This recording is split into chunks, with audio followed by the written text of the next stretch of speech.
just out here at Bowness Park with Hudson.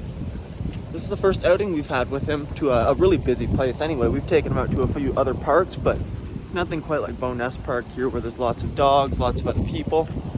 He's actually just out on break command right now, so he's not really in a command at all. He's on break, he's free to do what he wants. But you can see he's choosing to follow along with me, and that's what we want our dog's choice to be. That's kind of the whole point of our training program, is to get dogs into this mindset of just following us naturally without being in command. Unlike most dogs that you find that go through a lot of programs that end up only following you when they are under command or when you have something better to offer them. So we want our dogs to stay near us even when they're not in command. Now, he's also out of command because what it allows me to do is correct him for bad choices without him breaking a command, but just for making that choice, right? So if he's free out of command right now, he can go where he wants. He can go sniff, he can go over here kind of thing. There's just a few key rules that he has to follow that we can hold him accountable for thanks to our e-collar here. Some of those rules are going to be no pulling on the leash. That leash doesn't get tight. If the leash gets tight, even when you're on your break command, he's got 6 feet of leash here. Sometimes I'll use like a 30-foot or a 15-foot. But he's got 6 feet of leash, free to go about what he wants to do and wander away from me. But it doesn't get tight. That's rule number one. The other rule is he doesn't go up on other people or dogs. He doesn't wander off from my side here where he's at, or he doesn't wander off from sniffing a patch of grass to go wander up on a person or another dog. That's rule number two, and that's probably the most important rule for us.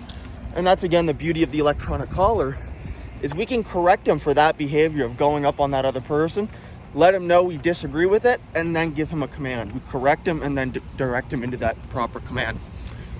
What you'll find is if you're correcting him for breaking something like a heel position or correcting him in that heel position, a lot of dogs will get pretty anxious with that, and we don't want that from Hudson. So we're going about it like this with him. Good boy.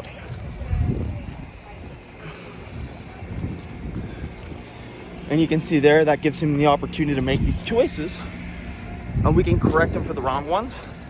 And that's going to steer him in the right direction. So when he's like this, at liberty is what we call it. When he's at liberty, he's still making the right choices because he knows what he has been and has not been corrected for. That's the beauty of positive punishment, and that's the beauty of something like an electronic collar, is we can do that even off leash or whatever the case may be, right?